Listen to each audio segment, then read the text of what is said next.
بسم اللہ الرحمن الرحیم۔ معزز خواتین و حضرات، فتاوی آن لائن کے ساتھ آپ کا میزبان میاں طاہر حاضر خدمت ہے۔ حسب معمول یہ پروگرام ہر روز عصر تا مغرب آپ کی خدمت میں پیش کیا جاتا ہے۔ گلیکسی کیبل نیٹ ورک کے تعاون سے براہ راست دکھایا جاتا ہے۔ اپنے دینی، معاشی، معاشرتی مسائل کے لیے قرآن و سنت کی روشنی میں جواب حاصل کرنے کے لیے ہمیں کال کیجیے۔ کال کرنے کے لیے ہمارا ٹول فری نمبر ہے 08001177777۔ اس پروگرام میں آپ کی طرف سے آنے والی فون کالز اور براہ راست پوچھے گئے سوالات کے جوابات معروف مذہبی اسکالر، ممتاز عالم دین، مفتی اعظم پاکستان محترم مولانا محمد اسحاق حفیظہ اللہ مرحمت فرماتے ہیں۔ کال کرنے کے لیے ہمارا ٹول فری نمبر دوبارہ نوٹ کر لیں 08001177777۔ مولانا، ایک آدمی نے ہمیں تحریری سوال بھیجا ہے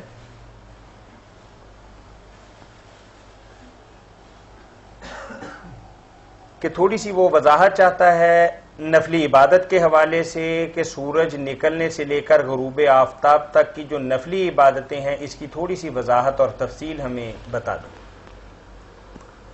بہت اچھا سوال ہے، اور ان دنوں میں تو بہت توجہ طلب رمضان المبارک کے عقیدہ ایام ہیں، زیادہ سے زیادہ کوشش کرنی چاہیے۔ ایک شخص نے حضرت امیر المومنین علی ابن ابی طالب رضی اللہ عنہ سے پوچھا کہ رسول اللہ صلی اللہ علیہ وسلم کے نوافل رات دن کے بیان کریں، تو انہوں نے کہا آپ لوگ نہیں کر سکتے، تو کہنے والے نے کہا کہ نہیں، بیان کر دینے چاہیے، شاید اللہ کسی کو توفیق دے دے۔ تو انہوں نے چونکہ دن کے پوچھے اس لیے آپ نے فرمایا کہ جب سورج اتنا اونچا ہو جاتا تھا۔ جی السلام علیکم۔ ہلو، السلام علیکم۔ جی وعلیکم السلام ورحمۃ اللہ۔ کیا حال ہے سر؟ ٹھیک ٹھاک؟ جی الحمدللہ۔ سر ایک آپ سے مسئلہ پوچھنا تھا۔ جی فرمائیے بھائی۔ میں سلیمان فیصلہ آباد سے بول رہا ہوں۔ جی بھائی فرمائیے۔ یہ روحانیت کے لیے کون سا سبقیات اپنے پڑھنا چاہیے، کون سا وظیفہ کرنا چاہیے؟ روحانیات سے تھوڑی سی وضاحت کریں گے کہ اس سے مقصد آپ کا؟ کوئی بھی وظیفہ کریں آپ ہاں ہاں بزرگوں کی زیارت کے لیے، ٹھیک ہے۔ کون سا وظیفہ بہتر ہوگا جس کے جو ہم کریں تو بزرگوں کی زیارت ہوگی؟ ٹھیک ہے۔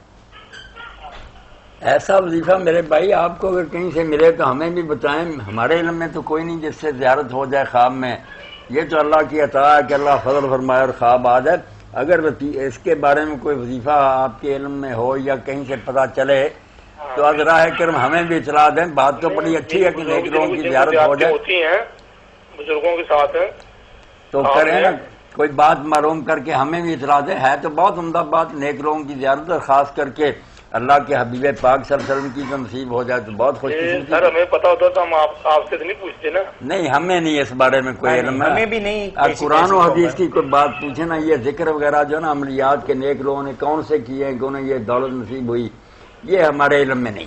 آپ کو اگر پتہ چل سکے تو کبھی ضرور ہمیں بھی اطلاع دینا، اللہ خیر سے رکھے۔ جی ٹھیک ہے۔ تو حضرت علی رضی اللہ عنہ نے فرمایا کہ جب سورج اتنا اونچا ہو جاتا تھا جتنا عصر کے وقت غروب ہونے سے پہلے ہوتا، گھنٹہ سوا گھنٹہ جو نا 1.5 گھنٹہ، تو پھر آپ 2 رکعت پڑھتے تھے۔ اس کو اشراق کہہ لیں، اشراق کہتے ہیں سورج کے چمک جانے کو۔ باقی جائز ہو جاتی ہے جب 10 منٹ گزر جاتے ہیں سورج نکلے کو، پھر آدمی پڑھ لے تو ٹھیک ہے اس کا وقت، مگر اصل جو ہے نا وہ یہ ہے کہ خوب روشنی چمکے تو 1.5 گھنٹہ کے بعد۔ اور پھر فرمایا جب دن ڈالنے کے بعد زور کی نماز کچھ وقفے سے پڑھی جاتی ہے، اتنا ہی دن ڈالنے سے پہلے ضحیٰ کی نماز، چاشت کی نماز، اسی کو اللہ کے رسول علیہ السلام نے صلاۃ الاوابین کا، بعض مساجد میں اشتہار لگے ہوتے ہیں تو ان میں لکھا ہوتا ہے صلاۃ الاوابین، مغرب کے بعد 6 رکھتے ہیں، اس کے بارے میں جو روایت ہے وہ نہیں ثابت۔ کال لیتے ہیں۔ السلام علیکم۔ وعلیکم السلام۔ جی بھائی۔ فتویٰ آن لائن۔ جی جی جناب مولانا صاحب سے ایک بڑا پیچیدہ سوال پوچھنا تھا۔ جی جی فرمائیے۔ کہ ہم جو بینکس میں پیسے جمع کرواتے ہیں، ہاں ہاں